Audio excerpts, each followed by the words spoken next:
2018 sucked. Hello friends, it's Unicorn Princess here, and I wanted to have a little chat with you today about the new year and things I want for 2019 and just basically everything about 2018 in a nutshell that led me to where I am now. So a little bit of a negative, a little bit of a positive, all in all it's going to be a bit of a sandwich.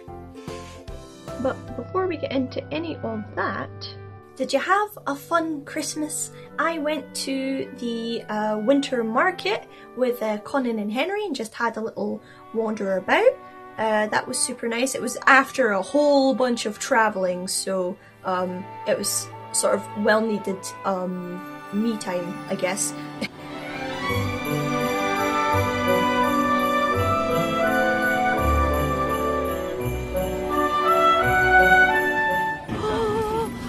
This chicken is everything. And New Year, we had awesome fun at New Year. We hung out with a bunch of friends and we counted down to the bells. That was super nice. What did you guys get up to? 3, 2, 1. Happy New Year! Yeah. Now everybody needs to be hugged and shit.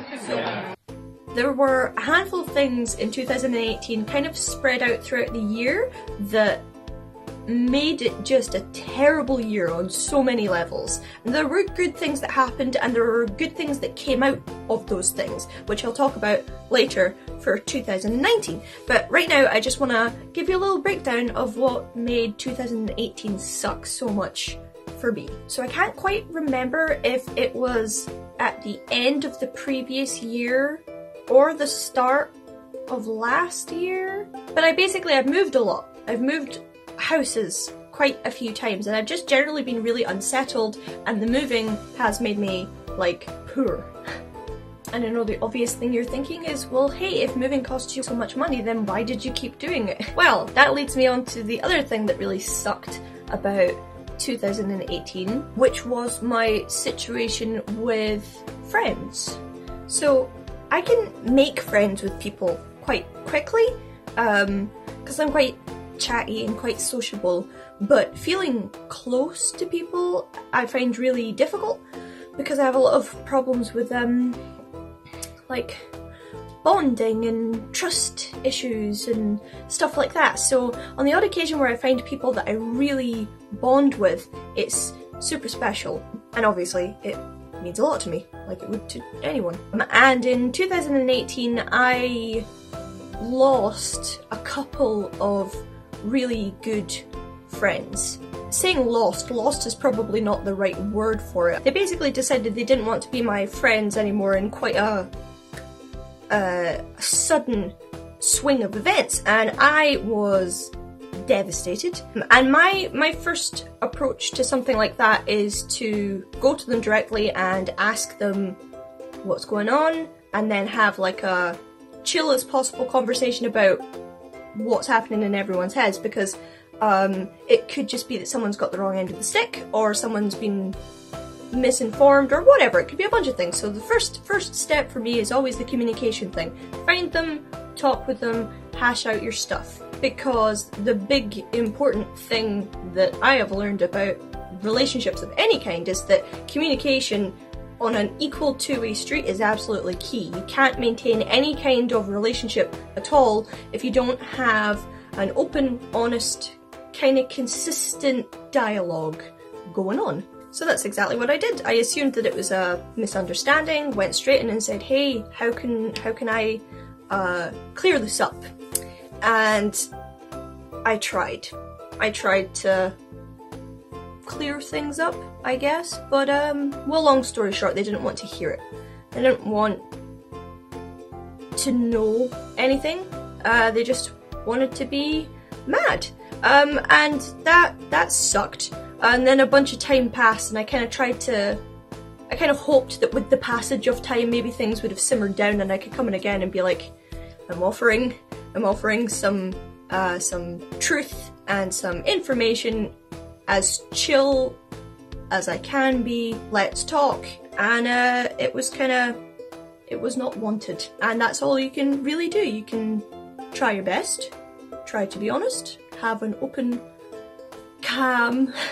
conversation with somebody, but if they've made up their mind, they've made up their mind, and there's nothing you can really do about it. I also try to take responsibility for my part, even if it's not something I intended. So if somebody thought I was being mean, for example, and I was not intending to be mean, when I was younger, much younger, I might have fought and said, no, but I didn't mean it that way. But, you know, I've come to understand that sometimes it doesn't matter how you intend something to come across. If you've unintentionally hurt somebody's feelings, their feelings are still hurt. So all you can do is apologize and try and make amends for that. So I tried that as well, and that also didn't work. And there was, you know, some cases where it was a matter of facts, and they didn't want that either. So yeah, I lost a couple of friendships in 2018 that were pretty impactful, and it sucked. It really sucked. It took me a long time to get into an okay place with it. And one thing I've done for a long time is ask other people. It's what if I'm wrong? What if I'm seeing this in a way that nobody else sees it? So I'll ask people very close to me, and you guys know that I've seen a therapist for years, and she's always impartial because she has to be, it's her job. And I'll say, here are the bare bones of the situation. This is what I know. This is what I've been presented with. And here's how the situation is panning out. What do I do? What did I do, and how can I fix it? And in this particular instance, she said, you've done all you can do, and the fact that you're self-evaluating is much more than my friends in this case could have said for them. So she was like, drop it. There's nothing you can do. You just gotta walk away. So that was hard. So that's a big part of the reason why moving was happening, and why moving sucked when it was happening. And then when I moved again, because I could not afford to live where I was living, you know, when I was in my old flat, the company that I was living with totally scammed me out of my deposit, so I didn't get my money back. And then when I moved, the moving van company also scammed me out of my money and broke my washing machine. So that was a whole bunch of bad luck that was not super awesome at all. So moving a lot of unsettledness, having some friendships break down, and having a lot of money just gone, just money disappeared. I also joined college this year again to try and get experience so that I can go and do teacher training this year now in September. But that's also gone completely all over the place, because when I applied purely to get the experience in a classroom so that I could apply to uni, and they didn't put me in a school. They put me in a nursery, and don't get me wrong, I had great fun in the nursery, but I asked and asked and asked, and I pressed and pressed and pressed to be put in a primary school, and they only just got it sorted out, and it's January, and the applications for teacher training go forward on the 15th of this month, and I need a reference from someone who's seen me in a classroom, which so far there is no one. So the likeliness of me being able to get into uni to do teacher training has gone from like a 50-50 to like a 10% chance. So yeah. And the big obvious, I've had a lot of medical stuff that's been ongoing for the whole of this year, certainly. And you guys know that I got diagnosed with fibromyalgia and chronic fatigue. A mixture of the various stresses through 2018 made me really sick quite often, which has caused me a lot of problems for jobs, because I was just going to go and get a job and volunteer in a classroom, and I couldn't do it because I was fainting and collapsing in pain and just being generally totally useless. So yeah, 2018 in a nutshell did not work for me. It was not a good year at all. However, even though that all sounds like a whole pile of bad stuff, a lot of good has come out of it. Take the moving, for example. Right now, I'm living with my best friend. Paula, which makes me really happy, and I really enjoy being here. And you know, because it's her house, I got to decorate my room however I wanted, and it's just been really nice being back here.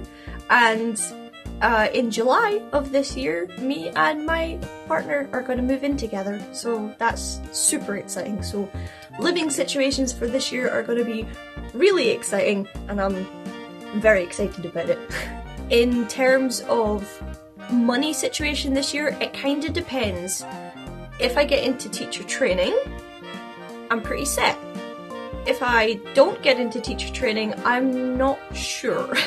Is the short answer. I don't really know what I'll be doing. However, I have decided kind of super recently that at the same time as applying for teacher training, I'm also going to apply to do my master's in philosophy, because I loved doing philosophy and I just want to do it because I want to do it. And maybe I'll be a lecturer, maybe I'll teach in universities, I don't know, but I think doing a master's in philosophy would be super fun, and I miss my lecturer, so. With regards to the friend stuff, as harsh and horrible as it is, when things like that happen, it's just a big slap in the face of proof that they did not deserve to be in your life. When people go crazy on you or backstab you or turn out to be not who you thought they were, of course it's hurtful and of course it's sad, but you don't need them in your life. You don't need that kind of stuff in your life at all. And I'm working my way through it and around it. And the fact of the matter is, it's like magnets. When you have one toxic person in your life, you attract other toxic people into your life.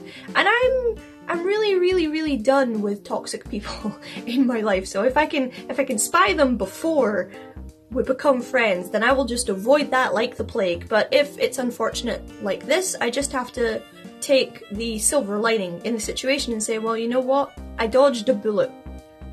Okay, so I'm a big girly girl, you know this, and I think about weddings a lot, because I like weddings, I love the idea of weddings, but I always used to think I don't have enough girl pals to have bridesmaids, and sometimes I'll count it up in my mind and be like, nah, still don't have enough girl pals to have bridesmaids. And at the time, I had a whole bunch of people in my list, and I was like, these guys could be bridesmaids at my wedding. So I dodged a bullet. They're not on the list anymore. Yay. With all the health things, it sucks, but at least I kind of know what's going on. Obviously there's still like ongoing tests and they're still checking out other things, but like at least I understand that I'm not completely crazy and I'm not imagining it. It's real and I can kind of figure out how to manage it a bit. It's still making it really hard with regards to work because I don't get support. I'm not supported in any way, and I need proper full-time employment. It's very difficult, but knowing is half the battle. So that'll really help. It'll help me this year. And obviously, we're going on holiday. Me and Colin are going on holiday in June this year. We're saving up for it just now, so everything's very tight, but I'm so super excited for it. Speaking of, if you guys check out my fan page, which is linked in the descriptions below, I'm actually selling a bunch of like J fashion and plushies and like art Pacaso and stuff like that because I really need to make extra money for going away. So check it out, help me out for my holidays. I'm in dire need of a holiday. So yeah, 2018 sucked, but 2019 I'm hoping will be a lot better, and it's already looking like it's going to be a much better year. So I'm hopeful and I'm excited. So please follow me guys for another year on this channel, and hopefully we'll be going places and lots of interesting things will happen. How was your New Year and Christmas and all of that jazz? Do you have New Year's resolutions? One of my New Year's resolutions is to learn not to take from people. Anyway guys, that's it for this video. I hope you enjoyed it. Let me know what you think. Give this video a like, share, comment, subscribe, all of that jazz. Check out my Patreon in the links below. I'll hopefully be updating it more this month. And yeah, I'll see you guys next time. Love.